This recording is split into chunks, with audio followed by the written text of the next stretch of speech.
दावत media YouTube channel, मोहब्बत का पैगाम, इंसानियत के नाम। हाँ जी, सब लोग जितने भी हजरात यहाँ पर तशरीफ़ फरमा हैं, छोटे बड़े,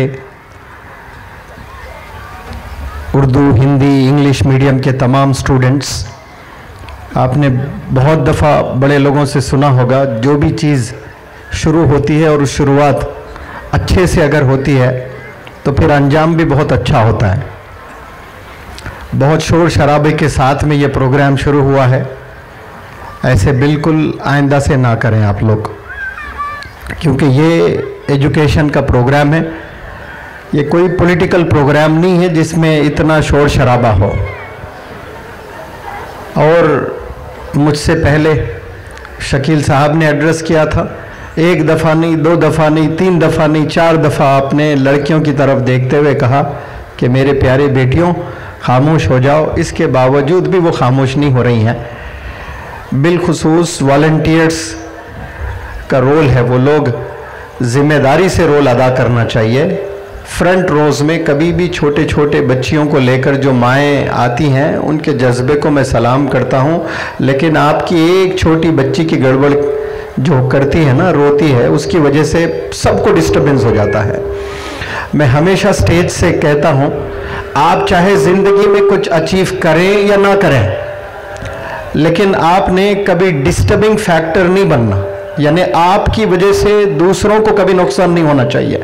भले आप कुछ अचीव कर ले ना कर ले लाइफ में, लेकिन आपसे किसी एक फ़र्द को भी डिस्टर्ब नहीं होना चाहिए। मैंने तो यहाँ एक फ़र्द की बात की है, ये तो एक मजलिस है जहाँ पर इतने सारे लोग जमा हैं, तो फिर आपके शोर से इस मजलिस को इतने जो लोग जमा हुए हैं, इनको क़तअन डिस्टर्बेंस नहीं होना चाहिए। क्या पता इसमें कोई ऐसे 50 बच्चियाँ, 50 बच्चे वो नीयत से आए होंगे जो मुझे अपने मुस्तक़बिल को संवारना है, मुझे बुलंदियों को छूना है, मुझे इन हजरात को सुनकर अपने मुस्तक़बिल को संवारना है। ये नीयत से कुछ नौजवान बच्चे यहाँ आए होंगे। बाकी जो शोर कर रहे हैं, कम से कम उन नौजवान बच्चों की कदर करें जो जज्बा लेकर यहाँ पर आए हैं सुनने के लिए। बहरहाल मैं जितने भी हजरात यहाँ बैठे हैं, मैं सलाम करता हूँ। माशाअल्लाह इतने शोर शराबे के साथ इस प्रोग्राम का शुरू होना, फिर माशाअल्लाह कुछ ही देर बाद ये खामोशी आप इख्तियार करना, ये साफ दर्शाता है कि आप लोग अच्छे स्टूडेंट्स हैं और अच्छे लोग हैं माशाअल्लाह। जो बड़ों की बात सुनते हैं, अमल करते हैं, जाहिर सी बात है उसका जो आउटपुट होता है वो अच्छा ही होता है।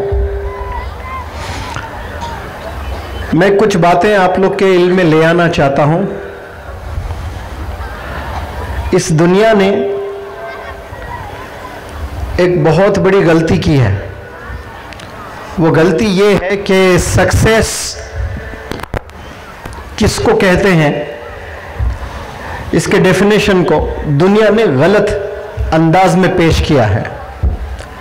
अगर कोई बंदा डॉक्टर बनता है तो पूरा माशरा सल्यूट करता है, एनजीओ सल्यूट करते हैं, मोहल्ले वाले सल्यूट करते हैं, स्कूल वाले प्राउड से कहते हैं कि हम लोगों ने 10 डॉक्टर्स बनाए हैं, कॉलेज वाले कहते हैं। इसी तरह इंजीनियर्स हैं, साइंटिस्ट बनते हैं, अलग अलग प्रोफेशंस में जाते हैं। अब उसको हम सीधे सक्सेस डॉक्टर ही कह देते हैं। डॉक्टर बनना, कलेक्टर बनना, मैजिस्ट्रेट बनना, हत्ता के प्राइम मिनिस्टर ऑफ इंडिया भी अगर आप बनते हैं, मुनव्वर ज़मा के नज़दीक आप कामयाब कतई नहीं है। एक बंदा जब 5 साल जॉब करता है as a prime minister, as a president, as an MLA, as an MP, और 5 साल के बाद एक भी बंदा ये ना कहे कि इसने धोखा दिया है, इसने झूठ कहा है, ये फरेबी है, ये फरेब करता है, फिर तो वो कामयाब प्राइम मिनिस्टर, वो कामयाब डॉक्टर, वो कामयाब प्राइम मिनिस्टर है, वो कामयाब एमएलए है। जज है जो 30 साल 40 साल जॉब करता है, अब कोई बंदा आपके मोहल्ले से, आपके खानदान से जज बन जाता है, फिर तो उसकी बहुत कदर होती है, क्योंकि बहुत मुश्किल से कोई गांव में एक मुसलमान जज बन जाता है तो मिसाल ली जाती है, लेकिन अल्लाह के नज़दीक वो कामयाब नहीं है। कामयाब कब है? जब वो इंसाफ करता है। जस्टिस बोलते हैं उसको, नाम में ही इंसाफ है, चीफ जस्टिस कहते हैं। तो जस्टिस का मतलब इंसाफ करना। इंसाफ क्या करना? जब दो आते हैं कोर्ट में, भले वो आपके बाप भी खड़ा है ना, गलती आपके बाप से भी हुई तो आपने बाप को सजा देना है। आपका बेटा भी है तो बेटे को सजा देना है। इसको कहते हैं कामयाबी। लेकिन हम लोगों ने कामयाबी के डेफिनेशन को गलत प्रेजेंट किया और सिर्फ डॉक्टर इंजीनियर में ही जिंदगी गुजर रही कि हमने डॉक्टर बनना है, हमने इंजीनियर बनना है। स्कूल में पहले पूछते हैं कि बेटा क्या बनोगे? कोई भी चीफ गेस्ट जाता है तो वो छोटा बच्चा 5th 7th का बोलता है I want to become a doctor. Oh very good. अब डॉक्टर बनकर कितने गरीबों का वो खून चूस लेता है, कितने किडनियां निकाल कर बेच देता है, क्या क्या चीजें और मजीद कर लेता है। तो वो अल्लाह की नजर में कामयाब डॉक्टर नहीं हुआ है। तो सबसे पहले सुन ले मेरी इस बात को,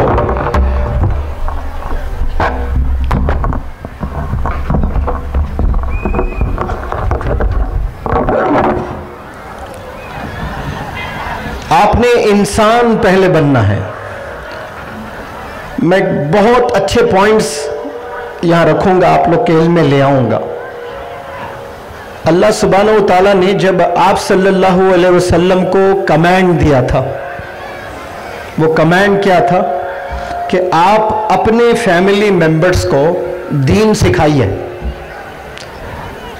तो आप सल्लल्लाहु अलैहि वसल्लम ने बड़े अरसे तक अपने फैमिली मेंबर्स को दीन की दावत दी है।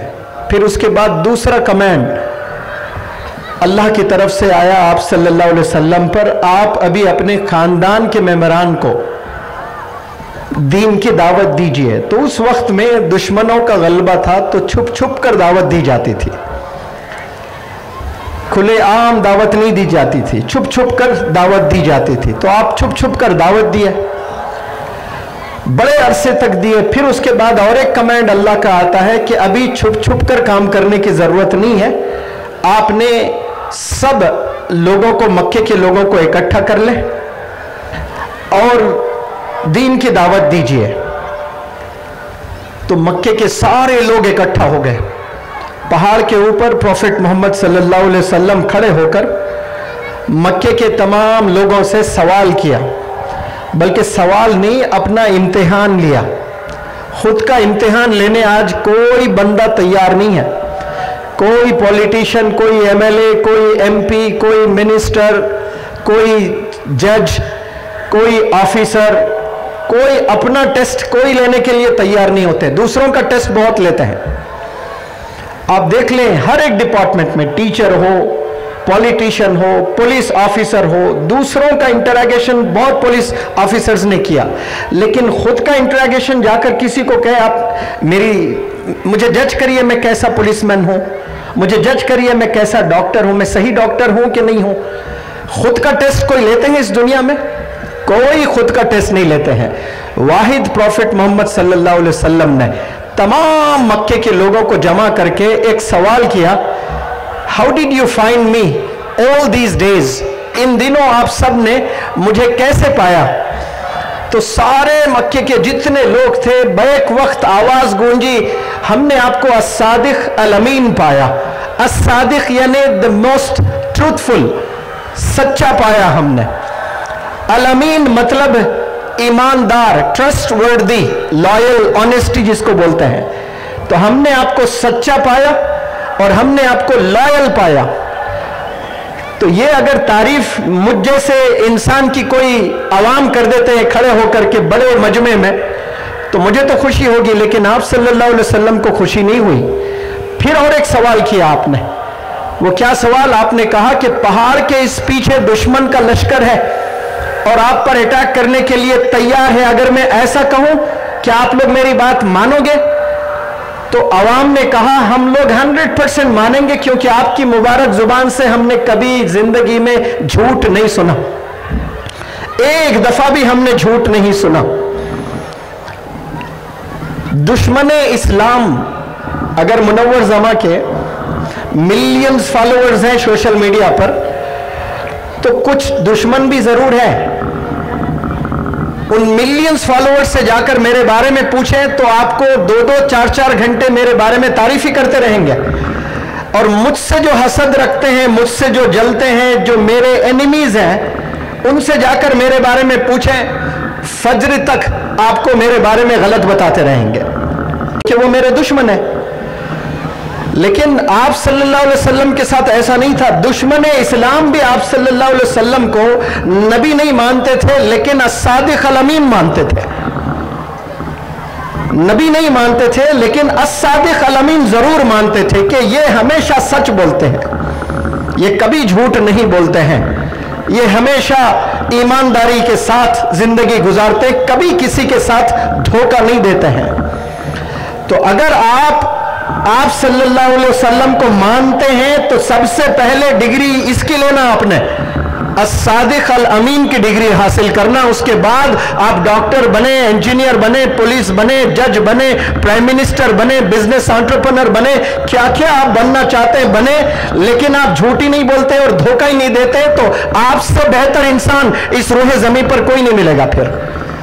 क्योंकि आज हर एक बंदा धोखा दे रहा है, हर एक बंदा धोखा दे रहा है, हर एक बंदा झूठ बोल रहा है। इसलिए आप सल्लल्लाहु अलैहि वसल्लम को कहा कि मुसलमान क्या डरपोक हो सकता है? तो कहा कि हाँ हो सकता है डरपोक। मुसलमान फलाना गुनाह कर सकता है? तो हाँ फलाना गुनाह कर सकता है, क्योंकि बशर है, शैतान सवार है इंसानों पर। क्या मुसलमान झूठ बोल सकता है? तो प्रॉफेट मोहम्मद सल्लल्लाहु अलैहि वसल्लम ने कहा कि आदमी मुसलमान हो और झूठ बोले, ये तो हो ही नहीं सकता। जिस जुबान से एक दफा उसने कलमा पढ़ लिया, ला इलाहा इल्लल्लाह मुहम्मदुर रसूलुल्लाह, फिर उसने झूठ नहीं बोलना है। अपनी जान दे दे लेकिन झूठ नहीं बोलना है। आज जजेस लॉ कॉलेजेस में एडवोकेट्स बनते हैं, लॉ कॉलेजेस के एग्जाम्स लिखकर जजेस भी बनते हैं। क्या जजेस जब सर्टिफिकेट रिसीव करते हैं, उस सर्टिफिकेट पर क्या यह डिग्री होती है, अस्सादिक अल अमीन, the most truthful and the most loyal जज? ये कभी झूठ नहीं बोलेंगे, ये कभी धोखा नहीं देंगे। डॉक्टर सर्टिफिकेट रिसीव करता है, क्या कभी डॉक्टर के सर्टिफिकेट पर यह लिखा हुआ होगा, ये जिंदगी में कभी धोखा नहीं देगा, झूठ नहीं बोलेगा? कोई बीमारी है ही नहीं, लेकिन ये बीमारी है कर कर दवा लिखते हैं। वो क्यों? इतने दवाई अगर लिख दें तो उसको स्विट्जरलैंड का भी मिलेगा, उसको कार भी मिलेगी, उसको इंसेंटिव्स मिलेंगे। तो जो बीमारी नहीं है वो भी दवाई लिख देता है। 10-10, 20-20 दवाई लिखी जा रही है। अब वो झूठ बोल रहा है और धोखा भी दे रहा है, तो दो भी कर रहा है। देखिए वहां पर झूठ भी, सारे डॉक्टर्स नहीं बोल रहा हूं, बहुत अच्छे डॉक्टर्स भी है माशाल्लाह, सिर्फ इंडिया में नहीं वर्ल्ड में है। इस दुनिया में अच्छे और बुरे लोग हैं। जैसे जिस्म में खून है ना, खून प्योर ब्लड भी है, इम्प्योर ब्लड भी है। हमें नेगेटिव भी थॉट्स आते हैं, पॉजिटिव थॉट्स आते हैं, लेकिन अच्छा इंसान वो है जो अपने पॉजिटिव थॉट्स को इजाफा करते जाए, पॉजिटिव ज्यादा सोचे, नेगेटिव कम सोचे। आप हमेशा पॉजिटिव ही सोचे, ऐसा नहीं हो सकता है, शैतान हम पर है। किसी को कोई अल्लाह का वली है, उसको गुस्सा नहीं आ रहा है, हो ही नहीं सकता। इंसान गुस्सा आना लाजिम है, और उस वक्त में इन स्टेट ऑफ एंगर वो सब इख्तियार करता है, तो फिर वो इबादत है।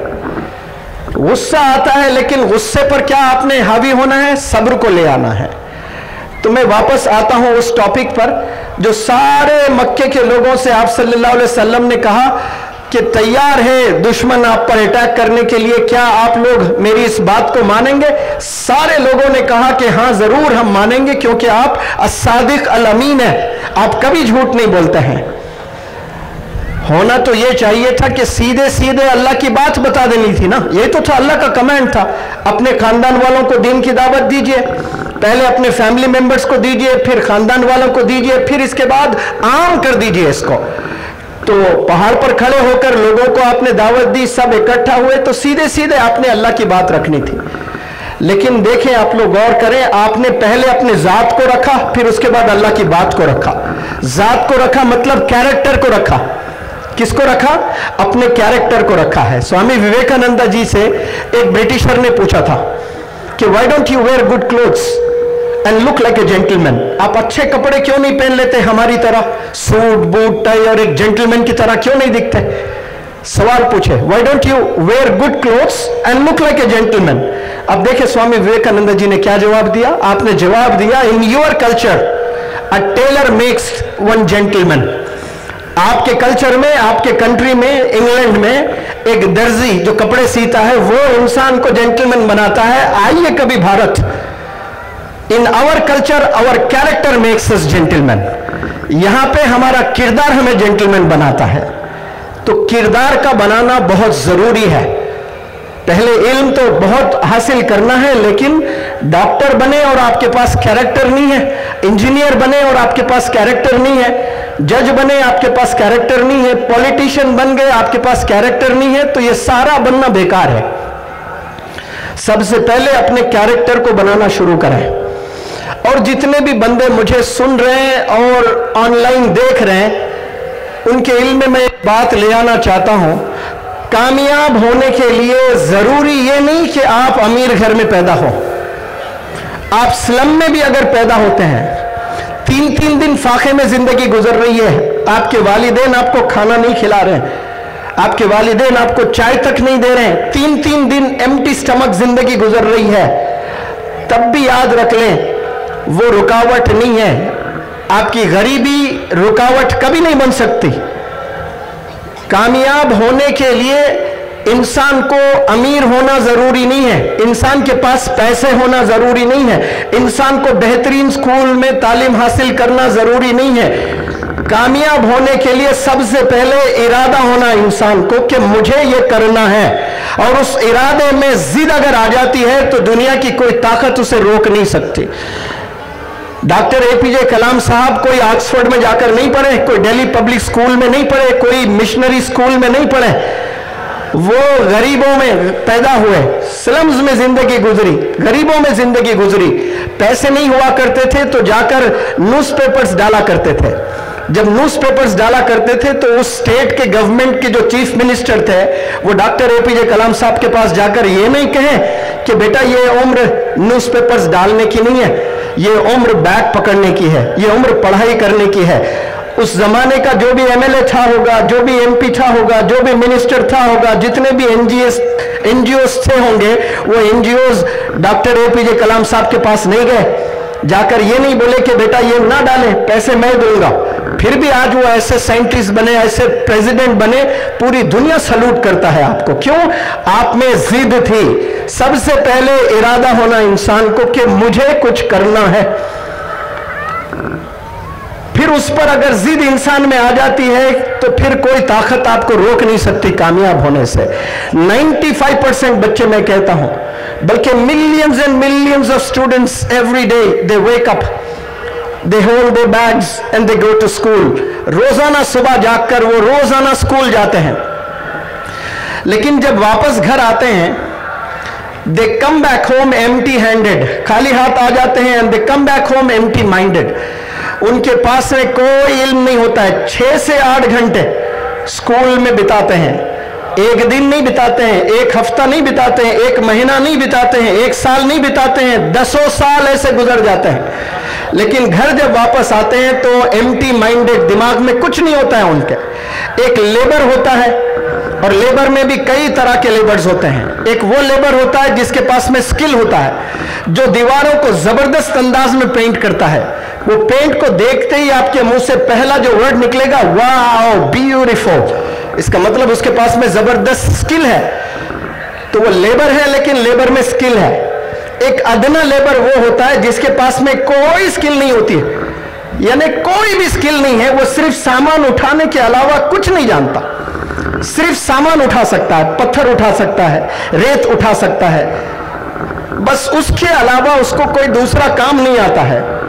ऐसे भी हिंदुस्तान में बहुत से लेबर्स हैं। वो जब सुबह नींद से बेदार होते हैं तो बाहर काम के लिए जाते हैं, 8 घंटे 10 घंटे मेहनत करते हैं, कोई 50, कोई 100, कोई 200 रुपए। जिसके पास कोई हुनर नहीं है सिवाय सामान उठाने के, वो 50 से लेकर कोई 100, कोई 200, कोई 300, कोई 400 रुपए कमाकर घर वापस आते हैं अपने बीवी बच्चों को कुछ खिलाने के लिए। मैं उन बंदों की बात कर रहा हूं जिसके पास में कोई स्किल नहीं है। इस तरह से कोई सड़क पर बैठकर सब्जी बेच रहा है, वो 100 किलो टमाटर लेकर कहीं बैठा है रोड पर, तो वो 100 किलो में कभी 80 किलो बेचता है, कभी 50 किलो बेचता है, कभी दिन अच्छा हो जाए तो 100 के 100 किलो टमाटर बेचकर वो पैसा 1000 रुपए लेकर घर आता है। उसने खरीदा 500 रुपए में और बेचा पूरे टमाटर 1000 रुपए में, तो मुनाफा उसको कितना हुआ 500 का, तो 500 मुनाफा लेकर आया। इस तरह से कोई 100 रुपए घर लेकर आ रहा है, कोई 500 लेकर आ रहा है, कोई 1000 लेकर आ रहा है, कोई 1 लाख लेकर आ रहा है, कोई 10 लाख लेकर आ रहा है एक एक दिन में। कोई ऐसे भी लोग हैं जो एक एक दिन में 1-1 करोड़ रुपए कमा रहे हैं। अगर इस दुनिया में खाली हाथ कोई घर आ रहे हैं ना, तो सिर्फ और सिर्फ वो स्कूल के बच्चे हैं और कॉलेज के बच्चे हैं। वो 8 घंटे स्कूल में रहते हैं, 8 घंटे कॉलेज में रहते हैं, जब वापस घर आते हैं ना तो उनका दिमाग में कोई इल्म में इजाफा नहीं होता है। एक लेबर जिसके पास में कोई स्किल नहीं है, आप इमेजिन करें, वो बंदा कम से कम 100 रुपए लेकर आ रहा है और आप जाकर 8 घंटे क्लास में बैठे हो और घर आ रहे हो खाली एम्प्टी माइंडेड आ रहे हो। आपके वालिद भी अगर टीचर हैं, बिठाकर पूछ ले तो कोई जवाब नहीं रहेगा उनमें। क्यों? They are wasting time. और वो एक दिन वेस्ट नहीं कर रहे हैं, एक हफ्ता वेस्ट नहीं कर रहे हैं, एक महीना वेस्ट नहीं कर रहे हैं, एक साल वेस्ट नहीं कर रहे हैं, पूरे 10 साल वेस्ट कर रहे हैं। और 10 साल वेस्ट करने के बाद जब बोर्ड एग्जाम होता है तो मैथमेटिक्स में उसको मार्क्स आते हैं 20, फेल हो जाता है। अब मैं आपसे सवाल करता हूं, क्या फेल होने के लिए इंसान को 10 साल स्कूल जाने की जरूरत है? वो दाखिला ही ना ले तो फेल है, लेकिन 10 साल स्कूल जाकर मैथमेटिक्स एक सब्जेक्ट में फेल हो रहा है जो 10 साल से पढ़ रहा है। आपने सोचना है, आपको स्मार्टफोन कोई नहीं सिखाया, आपने खुद सीख लिया है। आपने स्मार्टफोन चलाने की क्लासेस नहीं ली है, आपने पबजी की क्लासेस कहीं से जाकर नहीं, खुद से सीखा आपने। क्यों? आपका इंटरेस्ट उसमें था, इसीलिए आप जाकर सीखे। इसीलिए मैं एक मिसाल देता हूं। एक अंडा होता है, आपने खाया होगा खूब, 20 से 24 दिन में मुर्गी जब अंडे देती है ना, तो 20 से 24 दिन होते हैं वो चूजे को बाहर निकलने में। 24 दिन तक वो मुर्गी इंतजार करती रहती है कि उस अंडे से बच्चे कब बाहर निकले। वो अपनी चोंच से मारकर बाहर नहीं निकालती बच्चों को। अंदर जो प्रोसेस होता है ना, वो खुद ब खुद होते रहता है। इसीलिए मैं कहता हूं कि जब अंडे में जो क्रैक आता है, क्रैक, तड़क जिसको बोलते हैं क्रैक, वो अगर बाहर से क्रैक आता है ना, तो अंदर जो चूजा है उसकी मौत हो जाती है। If an egg cracks from outside, the life inside dies. अंदर जो जान है ना चूजा, उसकी मौत हो जाती है। क्यों? क्रैक बाहर से आ रहा है। While the same egg, if it cracks from inside, a new life begins. अगर वो क्रैक अंदर से आता है तो एक नई जिंदगी पैदा होती है, एक चूजा निकलता है उस अंडे में से। तो बात सिर्फ क्रैक की है। अंदर से क्रैक आए तो एक नई जिंदगी मिल रही है, बाहर से क्रैक आए तो अंदर जो जिंदगी है उसकी मौत हो रही है। आज ऐसा ही हो रहा है। पेरेंट्स बच्चों को कहते हैं बार बार पढ़िए, टीचर्स बार बार कहते हैं पढ़िए, रिलेटिव्स बार बार कहते हैं पढ़िए। शकील साहब आए, मौलाना हुज़ैफा साहब आए, मैं आया, मेरे जैसे और न जाने कितने आकर यही बोलते हैं कि आप लोग तालीम हासिल करें, आपको कामयाबी मिलेगी। ये सब जो मार है ना, ये बाहर से मार है, इससे कोई हासिल नहीं होने वाला है। जब क्रैक अंदर से आएगा तो फिर दुनिया की कोई ताकत आपको रोक नहीं सकती। आपको मैं चैलेंज कहता हूं, आपको टीचर की भी जरूरत नहीं है, आपको स्कूल की भी जरूरत नहीं है। अगर आप में बर्निंग डिजायर है, एक डिजायर और एक बर्निंग डिजायर। डिजायर तो सबके होते हैं, लेकिन बर्निंग डिजायर नहीं होती है। बर्निंग मतलब अंदर से आग जलते रहना है हमेशा कि मुझे ये करना है, मुझे ये करना है। वो 20 घंटे मेहनत करता है, वो 100 किलोमीटर चले जाता है कोर्सेज करने के लिए। हैदराबाद में एक मोहल्ले का नाम है अमीर पेट। उस अमीर पेट में जितने कंप्यूटर इंस्टीट्यूट्स है पूरे वर्ल्ड में, कहीं भी उतने कंप्यूटर इंस्टीट्यूट्स एक जगह नहीं है। होंगे बहुत से अलग अलग जगह, लेकिन एक मोहल्ले में उतने इंस्टीट्यूट्स पूरे वर्ल्ड में कहीं नहीं है। और बड़े बड़े प्रोग्रामिंग सिखाई जाती है वहां पर। आंध्रा से तेलंगाना आकर कई सारे नॉन मुस्लिम बच्चे एक एक साल कंप्यूटर प्रोग्रामिंग सीखते हैं, बड़े बड़े कोर्सेज सीखते हैं, सीखकर 25,000 30,000 की जॉब करते हैं। और उनके वालिद के पास कितना पैसा होता है पता है आपको? 500 करोड़, 1000 करोड़, 2000 करोड़, 5000 करोड़ मालिक के बच्चे होते हैं। जॉब कितने की कर रहे हैं? 25,000। क्योंकि पहला साल किसी को 1 लाख, 2 लाख, 5 लाख, 10 लाख सैलरी नहीं मिलती है, 25, 30, 40, 85 मिलती है। मेरे जमाने की बात कर रहा हूं मैं, 2010-12 की 25,000 मिलती थी, अब शायद 50,000 मिल रही है। अब आप बताएं, जिसके बाप के पास में 10,000 करोड़ है, 5,000 करोड़ है, क्या वो 50,000 की जॉब करेगा? अगर मुसलमान है तो वो तो बिल्कुल नहीं करेगा।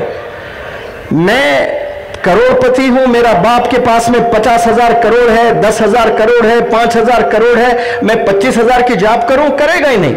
लेकिन आए हैदराबाद में, लेकर जाता हूं अमीरपेट में, इतने नॉन मुस्लिम्स 25,000 की जॉब, 1 साल पूरा कोर्स करते हैं, छोटे से कमरों में हॉस्टल में रहकर 25,000 की जॉब करते हैं 1 साल तक। फिर तीसरे साल आप देखते हैं तो हैदराबाद के हाईटेक सिटी में उसकी खुद की कंपनी होती है और करोड़ों कमाने लगते हैं। लेकिन क्या कुर्बानी उसने दी? पहले कंपनी को समझने के लिए कंपनी में जाकर काम करते हैं। आज जरा सा पैसा हमारे पास आ जाता है, गांव में किसी के पास 10 लाख रुपए है तो वो राजा की तरह जीना शुरू कर देता है। और वहां देखे जाकर नॉन मुस्लिम बच्चे, सिर्फ मुसलमान कौम है जो पढ़ाई में पीछे है, बाकी जितने कौमें हिंदुस्तान में हैं वो अपने जान माल सब कुछ एजुकेशन पर लगा रहे हैं, इसीलिए तरक्की करते जा रहे हैं। और हम लोग सिवाय खाने के और कुछ नहीं कर रहे हैं। शादियों में जितना पैसा मुसलमानों का होता है, इन्वेस्ट होता है, कसम खुदा की, इतने स्कूल्स बना सकते हैं, पूरे वर्ल्ड को पढ़ा सकते हैं, हम लोग फ्री में पढ़ा सकते हैं। जितने मुसलमानों के शादियों में पैसे खर्चा होते हैं, वो सारे पैसे को इकट्ठा करके अगर स्कूल्स बनाएं तो सिर्फ 150 करोड़ नहीं, 850 करोड़ लोगों को फ्री में एजुकेशन दिया जा सकता है। इतना पैसा मुसलमान खर्चता है। हैदराबाद में मौलाना सज्जाद नोमानी साहब की एक वीडियो बड़ी वायरल हुई है, 10 करोड़ की शादी हुई है। मुंबई में एक शादी हुई है, 18 करोड़ खर्चे हैं, 2 महीने के बाद रिश्ता टूट गया। 2 महीने के बाद रिश्ता टूट गया। 18 करोड़ में कितने स्कूल्स और कैसे बेहतरीन स्कूल्स बनाकर कितने जबरदस्त प्रोफेशनल्स को प्रोड्यूस किया जा सकता है और देश के लिए कंट्रीब्यूटर्स बनाया जा सकता है।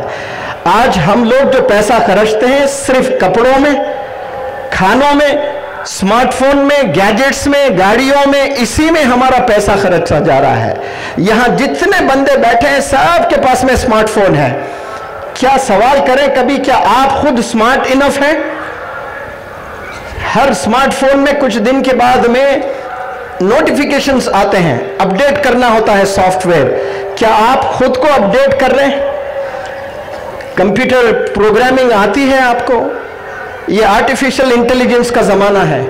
आने वाले जमाने में जितने डॉक्टर्स हैं, अगर डॉक्टर को कंप्यूटर प्रोग्रामिंग नहीं आती है, कंप्यूटर नॉलेज नहीं है, तो फिर वो डॉक्टर जो है ना, वो हैंडीकैप डॉक्टर कहलाया जाएगा। पहले जमाने में डॉक्टर को डॉक्टर की नॉलेज है तो काफी था, लेकिन अब सिर्फ डॉक्टर को डॉक्टर की नॉलेज नहीं, पूरी आईटी की नॉलेज होना भी बहुत जरूरी है। अब शुरू हो चुका है हैदराबाद में। मेरे अम्मी का मैंने ऑपरेशन करवाया, नी रिप्लेसमेंट, दोनों घुटनों को, माशाल्लाह सक्सेसफुल हुआ है। लेकिन अब मैक्सिमम ऑपरेशंस रोबोट्स कर रहे हैं, डॉक्टर्स नहीं कर रहे हैं। डॉक्टर काफी पीते हुए बैठता है, सिर्फ मॉनिटर कर रहा है। ऑपरेशंस कौन कर रहे हैं? रोबोट्स कर रहे हैं। 2040 में याद रख लें, अब जितने जॉब्स हैं, व्हाइट कॉलर जॉब्स कह रहा हूं मैं, लेबर के नहीं, व्हाइट कॉलर जो बेहतरीन जॉब्स हैं, वो 70 to 80% जॉब्स गायब होने वाले हैं इस रोए जमीन से। वो जॉब्स ही नहीं रहेंगे, सारे मशीन्स करेंगे। आप होटल, 5 स्टार होटल में जाएं, कितने आपको एम्प्लॉयज दिखेंगे, कितने वेटर्स दिखेंगे, वो सब नजर नहीं आएंगे 10-15 साल के बाद। सारे मशीन्स काम करेंगे, रोबोट्स आकर काम करेंगे। उस वक्त में जिस बंदे के पास में जबरदस्त स्किल्स होते हैं, वही बंदे रूल करते हैं इस दुनिया को। आने वाले जमाने में 10% लोग रूल करेंगे और 90% लोग सिर्फ लेबर रहेंगे। इसीलिए अब से सुधरना बहुत जरूरी है। सिर्फ एक सब्जेक्ट के पीछे ना जाएं। ये आर्टिफिशियल इंटेलिजेंस का जमाना है। अभी मैं आसाम में 5 दिन रहकर लेक्चर देकर आया। मौलाना बदरुद्दीन अजमल साहब के बड़े इदारे हैं माशाअल्लाह। उनके भाई के 40 कंट्रीज में बिजनेस है, अजमल परफ्यूम्स। और लास्ट ईयर जो नीट का रिजल्ट आया, एक इदारे से 350 बच्चे नीट क्लियर किए हैं। और इस साल जो रिजल्ट आया है civil services, state civil services में 36 बच्चे सिर्फ अजमल आईएएस कोचिंग से सिविल सर्विसेज में रैंक ले आए।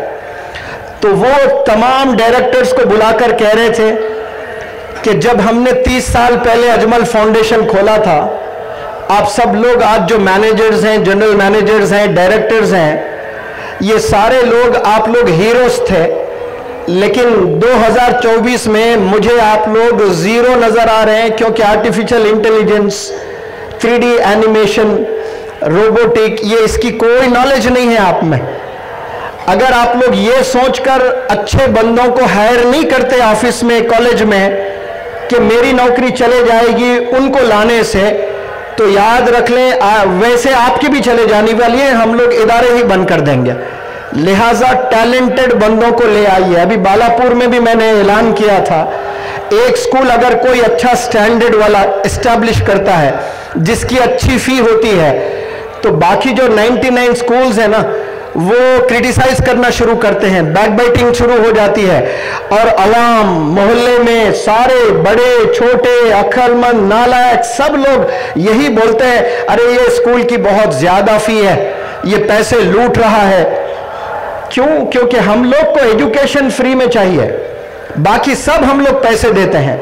एक ही पेट्रोल बंक पर जाकर आप, जमाने से 20 साल से आप पेट्रोल खरीद रहे हैं, कभी जाकर ईद के दिन भाई 2 लीटर डालें तो ईद है करके फ्री में देगा कोई पेट्रोल? अब जमाने से एक दुकान से चावल खरीद रहे हैं, कभी फ्री में दिया आपको चावल? एक जमाने से जाकर आप गोश्त खरीदते हैं, कभी फ्री में दिया? सारी चीजें पैसों से आप लेते हैं। और एजुकेशन एक आपको फ्री में चाहिए। एक बंदा अगर करोड़पति बनता है स्टैंडर्ड स्कूल डालकर, एक बंदा बन रहा है, लेकिन हजारों को अगर वो बना रहा है तो क्या गलत हो रहा है बताओ आप? और 100 स्कूल है, वो 20 साल से चल रहे हैं, लेकिन एक बंदे को भी काबिल नहीं बना है। वैसे स्कूल्स चाहिए 100 आपको, या एक स्कूल चाहिए, भले वो फी ज्यादा ले, लेकिन बेहतरीन डॉक्टर्स, बेहतरीन इंजीनियर्स, बेहतरीन साइंटिस्ट, जबरदस्त बिजनेस एंटरप्रेन्योर्स बना रहा है स्कूल, तो बंदे का फायदा हो रहा है तो होने दे, उसके किस्मत में है। अगर वो पैसे उसके नसीब में आ रहे हैं तो ये अल्लाह की तरफ से आ रहे हैं। पत्ता भी नहीं हिलता है अल्लाह के हुक्म के बिना। इतने पैसे उसके अकाउंट में कैसे आ गए भाई? क्या अल्लाह गाफिल है? अल्लाह को नहीं पता है? अगर वो पैसे बना रहा है, अमीर हो रहा है, होने दें, लेकिन अगर उस स्कूल का रिजल्ट अच्छा है ना, तो आप फाके में गुजारें अपनी जिंदगी। आप 3 वक्त खाना ना खाएं, एक ही वक्त खाना खाएं, 2 वक्त के पैसे बचाकर आपके बच्चे को वो अच्छे स्कूल में डालें। लेकिन फिर मैं कहता हूं कि कितने भी अच्छे स्कूल में डाल दें, आप ऑक्सफोर्ड में भी डाल दें, एक जरूरी बात मैं आप लोग के इल्म में ले आना चाहता हूं, बिलखुसूस यंगस्टर्स से। आप चाहे ऑक्सफोर्ड में पढ़ें, आप चाहे कैम्ब्रिज में पढ़ें, आप चाहे हार्वर्ड में पढ़ें, इससे बड़े इदारे और क्या है बताएं? वहां भी जाएं, वो इदारे जो प्राइम मिनिस्टर्स बनाए, प्रेसिडेंट्स बनाए, साइंटिस्ट बनाए, मैजिस्ट्रेट्स बनाए, वहां भी कई बंदे, कई बंदियां अपनी जिंदगी को तबाह किए हैं। एक क्लासरूम में 40 बच्चे होते हैं, तो उन 40 बच्चों में आपकी जो दोस्ती होती है वो सिर्फ 3 या 5 से ही होती है। सारे 40 बच्चों से कोई दोस्ती नहीं करता है, सिर्फ 3 या 5। जब 15 दिन की छुट्टी मिलती है, सब अपने गांव आ जाते हैं, तो आप फोन पर सारे 40 क्लासमेट से बात नहीं करते, आप 3 बच्चों से ही बात करते हैं या 5 बच्चों से ही बात करते हैं। और याद रखें, वही 3 बच्चे या तो आपकी जिंदगी को आबाद करेंगे या आपकी जिंदगी को बर्बाद करेंगे। They can make you and at the same time they can break you as well. तो आप कौन से स्कूल में पढ़ते हैं ये बहुत माना नहीं रखता है, आपके दोस्त कौन है ये बहुत माना रखता है। वो बंदों से दोस्ती करें जो गोल ओरिएंटेड हो, जो विजनरी हो, जो डिसिप्लिन्ड हो, जो डेडिकेटेड हो, जो डिटरमिन्ड हो, जो एम्बिशियस हो, जो एनर्जेटिक हो, जो एंथुजियास्टिक हो, जो एफिशिएंट हो, जो हार्ड वर्किंग हो, जो स्मार्ट हो। ऐसे बंदों से अगर आप दोस्ती करते हैं तो उनकी सोबत में रहने की वजह से आपकी भी नैया पार हो जाएगी। लेकिन आप उन बंदों के साथ आपकी जिंदगी गुजर रही है जो मूवीज देखते हैं एक एक हफ्ते में 10-10, जो ड्रग्स में इन्वॉल्व है। आज जाए बड़े से बड़े स्कूल्स में, बेहतरीन साइंटिस्ट निकलते हैं वो स्कूल से, लेकिन वहां से कुछ ऐसे भी बंदे निकलते हैं जो 12 साल का बच्चा है, ड्रग एडिक्टेड है। इसीलिए जितने पेरेंट्स भी अगर मुझे सुन रहे हैं, ये पेरेंट्स की भी जिम्मेदारी है कि आप देखें, नजर रखें कि आपके बच्चे के बेस्ट 3 फ्रेंड्स कौन हैं।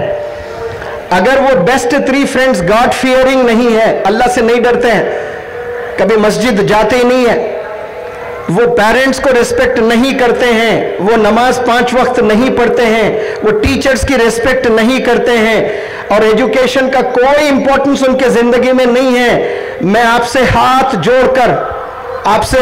जोड़कर मैं रिक्वेस्ट करता हूं, ऐसे बंदों से दोस्ती ना करें। जो अल्लाह का नहीं है वो आपका हो ही नहीं सकता, जो आप सल्लल्लाहु अलैहि वसल्लम का नहीं है वो आपका हो ही नहीं सकता, जो वालिदैन का नहीं है वो आपका हो ही नहीं सकता, जो वालिद को रेस्पेक्ट नहीं कर रहा है, जो माँ को रेस्पेक्ट नहीं कर रहा है, जिसके कदमों के नीचे जन्नत है और वालिद जन्नत का दरवाजा है, उसके साथ उसका बिहेवियर सही नहीं है। आप उसको यार बोलते हो, बेस्ट फ्रेंड बोलते हो, क्लोज फ्रेंड बोलते हो, जिसकी जिंदगी जिना में मुलविस है, जिसकी जिंदगी ड्रग्स में मुलविस है, जिसकी जिंदगी मोबाइल एडिक्शन में है। ये खतरनाक बीमारियां हैं जो मैंने अभी मेंशन किए ना, मोबाइल एडिक्शन, ड्रग एडिक्शन, ये कैंसर से भी खतरनाक बीमारियां हैं। ये वो जमाना है जो कैंसर की भी दवा है, लेकिन ड्रग एडिक्शन में दिमाग इतना कुंद हो जाएगा, कहीं के नहीं रहेंगे आप एमलेस हो जाओगे, आप यूजलेस हो जाओगे, आप होपलेस हो जाओगे, सुंद हो जाएगा। बर्फ लेकर हाथ में रखें 2 घंटे, उसके बाद हाथ आपका नम हो जाएगा, छुरी से काटे भी तो नहीं पता चलेगा, खून निकलता रहेगा लेकिन आपको जरा भी दर्द नहीं होगा। क्यों? हाथ नम हो जाएगा। इसी तरह दिमाग नम हो जाता है जब मोबाइल ज्यादा यूज करते हैं। आज 10 में 7 बच्चे कम से कम 4 से 6 घंटे मोबाइल यूज करते हैं, कम से कम 4 से 6 घंटे। मैंने बालापुर में भी कहा, अभी भी कह रहा हूं, अगर आप अपने हाथों से 100 दफा मोबाइल को छू रहे हो, 100 टाइम्स आप छू रहे हो, तो समझ जाएं कि आपको बीमारी है और ये बीमारी आपके करियर को खा जाएगी, आपके मुस्तकबिल को बिगाड़ देगी। जितना दूर आप मोबाइल से रहोगे, समझना उतना आप बुलंदियों पर जाने वाले हैं। इस उम्र में याद रखें, 10 से 15 और 15 से 20 साल, ये जो 2 फेजेस होते हैं लाइफ में।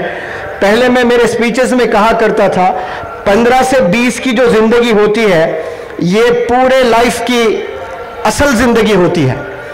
यानी एक बंदा अगर कोई 65 साल उसका लाइफ स्पैन होता है, 65 ईयर्स कोई बंदा जीता है या 70 ईयर्स कोई बंदा जीता है, तो वो 70 ईयर्स में अहम जो जिंदगी होती है वो कौन सी जिंदगी होती है? वो 16 साल से लेकर 20 साल तक, ये जो 5 साल का फेज होता है, ये इतना अहम सिग्निफिकेंट फेज होता है, क्योंकि यही 5 साल पर डिपेंड करता है कि उसके नेक्स्ट 50 ईयर्स कैसे होने वाले हैं। 50 ईयर्स बड़ी अच्छी जिंदगी गुजारेगा या 50 ईयर्स वो तड़पते हुए परेशानियों में गुजारेगा, वो किस पर डिपेंड करता है? जो 15 से लेकर 20 साल तक वो कैसे जिंदगी गुजारता है। वो बच्चों के साथ गुजारता है जो सिगरेट पीते हैं, जो शराब पीते हैं, जो जिना करते हैं, जो ड्रग्स में इन्वॉल्व है, तो उसके 50 साल जिंदगी गई काम से, खलास। वो शादी भी करेगा, ना बीवी को खुश रखेगा, बच्चे भी पैदा करेगा, ना बच्चों को तालीम देगा, ना बच्चों को सही कपड़े पहनाएगा, ना बच्चों को कोई खुशी दे पाएगा। वो भी गमज़दा रहेगा, बीवी भी गमज़दा रहेगी, बच्चे भी गमज़दा रहेंगे। कहानी यही समाप्त नहीं होती है, उससे जो नस्ल आती है वो नस्ल भी वैसे ही बिगड़ते जाएगी। इसीलिए जो 16 से 20 साल तक आप अगर गुनाह से बचते हैं, सिगरेट से बचते हैं, मोबाइल एडिक्शन से बचते हैं, ड्रग्स से बचते हैं, जिना से बचते हैं, मूवीज से बचते हैं, गंदे दोस्तों से बचते हैं, मैं पूरे दावे के साथ कहता हूं कि ये पीपल गांव राजा से और एक मौलाना अबुल कलाम आजाद पैदा होगा इंशाअल्लाह, और एक डॉक्टर एपीजे कलाम पैदा होगा इंशाअल्लाह, और एक जबरदस्त पॉलिटिशियन, मैजिस्ट्रेट पैदा होगा। कब? जब आप अपनी जवानी में इन गुनाह से बचते हैं। मोबाइल एडिक्शन ये गुनाह है, मोबाइल एडिक्शन, ड्रग एडिक्शन, ये पबजी खेलने में, ये गंदे दोस्तों के साथ घूमने फिरने में, पहले मैं 15 कहता था, लेकिन अब से मैं क्या कह रहा हूं, 10 से 15 का और एक फेज आया है। आज 10 साल के बच्चे ड्रग्स में इन्वॉल्व है। मोबाइल यूज नहीं करना पेरेंट्स बोलते हैं। मेरे पास ऐसे केसेस आए हैं, केरला में एक लड़का, उसका बाप सऊदी अरेबिया में है और माँ उसको बार बार कह रही है कि बेटा मोबाइल यूज ना कर, तेरा करियर बदनाम हो जाएगा, तेरा करियर बर्बाद हो जाएगा। एक दिन वो माँ ने हाथ उठाकर मार दिया बेटे को, तो बेटे ने इंतकाम लिया, अपनी माँ का कत्ल कर दिया है। अब आप बताएं, जो माँ का कत्ल कर रहा है वो क्या जिंदगी में किसी को खुशी दे सकता है? किसी को खुशी नहीं दे सकता है। वो प्राइम मिनिस्टर भी बन जाए, अल्लाह के नजदीक वो कामयाब इंसान नहीं है, क्योंकि माँ का कत्ल है। वो माँ का कत्ल किया उसने। एक हैदराबाद की लड़की 13 साल की, उसका बाप सऊदी अरेबिया में है। माँ कह रही है कि बेटी तू पूरी जिंदगी रोजाना 10-10 घंटे 20-20 घंटे फोन में गुजार रही है, ऐसे ना कर, तेरे वालिद बहुत मेहनत करते हैं सऊदी में, तेरे लिए मेहनत करते हैं, और तू पढ़ाई के बजाय, बुक्स के बजाय फोन में जिंदगी गुजार रही है। तो झटपट हुई है, सीने पे बैठकर, लड़की मोटी थी, माँ को मार मार के गर्दन तोड़ दी है। वो ऐसी गर्दन लेकर माँ आकर रो रही है मेरे पास में, मेरी बच्ची की तरबियत करें sir, there is no chance, last hope है आप। मैंने कहां काउंसलिंग करवाई, कोई रिजल्ट नहीं आया। 10 में 7 पेरेंट्स आज परेशान हैं। अल्लाह कहता है आपके वालिदैन अगर नाराज तो मैं भी नाराज। अगर आप बहुत जबरदस्त कोई चीज अचीव कर लिया आपने जिंदगी में, और आपके फॉलोअर्स कितने हैं, 850 करोड़ फॉलोअर्स इस दुनिया में, मान के चले 850 करोड़ लोग हैं, और वो 850 करोड़ लोग आपके फॉलोअर्स हैं, आपको एडमायर करते हैं, आपको सल्यूट करते हैं, आपके कसीदे पढ़ते हैं आप पर। लेकिन वो 850 करोड़ में अगर 2 शख्सियत आपसे नाराज है, वो आपकी माँ और आपके बाप। अगर 850 करोड़ में सब के सब आपसे खुश है, सिर्फ 2 नाराज है, वो 2 कौन, वालिदैन, तो समझ जाए तो फिर आपका रब भी आपसे नाराज है। और 850 करोड़ आपसे राजी, और रब आपसे राजी नहीं है, अल्लाह आपसे राजी नहीं है, तो याद रखें आपको ऐसे बुलंदियों पर ले आकर अल्लाह गिराएगा जमीन पर, इतना बदनाम कर देगा, अपना चेहरा दिखाने लायक नहीं रहोगे आप। आज ऐसे ही हो रहा है। आपके फॉलोअर्स तो होंगे बहुत, लोग सोशल मीडिया पर जाकर 1 लाख उसके क्या फॉलोअर्स हो जाते हैं, सेलिब्रिटी मान लेते हैं अपने आप को। 1 मिलियन अगर हो गया तो वो बहुत बड़ा सेलिब्रिटी है।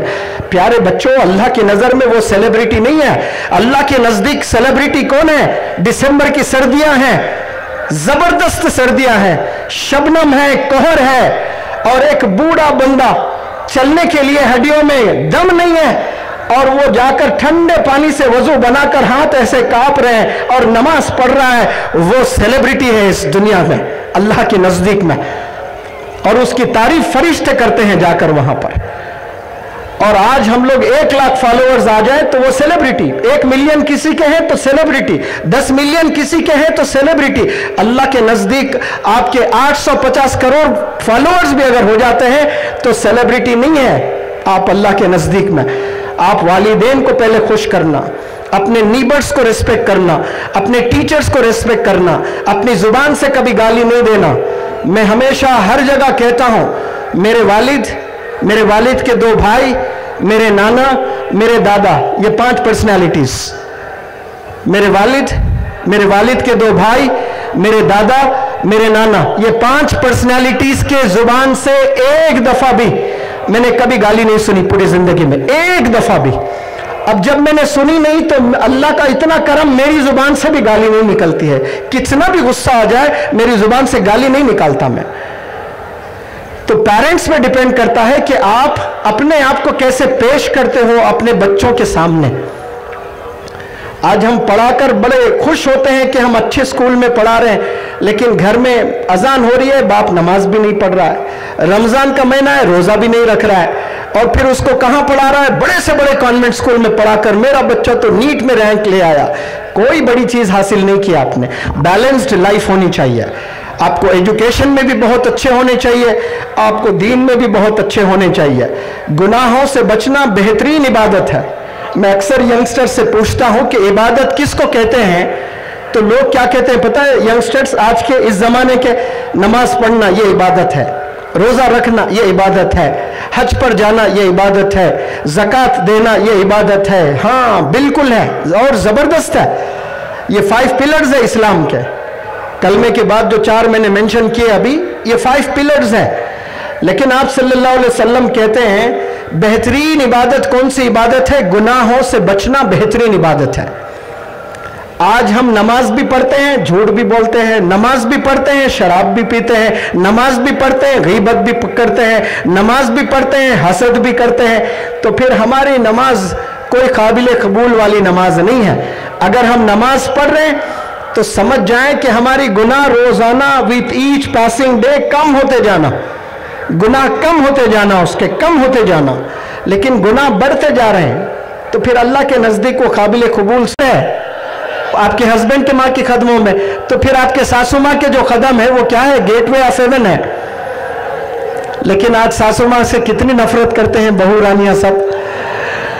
इसलिए मैं कहता हूं सुने, इस्लाम आपको इजाजत देता है अलग रहने का, आप अलग रहें, लेकिन अपने हस्बैंड को कभी उसकी माँ से दूर ना करें, डिस्टेंस ना करें। याद रखें, अगर आप अपने हस्बैंड को उसकी माँ से दूर करते हो, 20-25 साल के बाद आपको भी बच्चे होने वाले हैं और वो बच्चे आपको शादी करेंगे तो फिर वो आपसे दूर हो जाएंगे। जैसी करनी वैसी भरनी, याद रख लें। जब आपको पता चलेगा कि दर्द कितना होता है एक माँ जब अपने बच्चे से दूर हो जाती है, ये चीजें ना करें।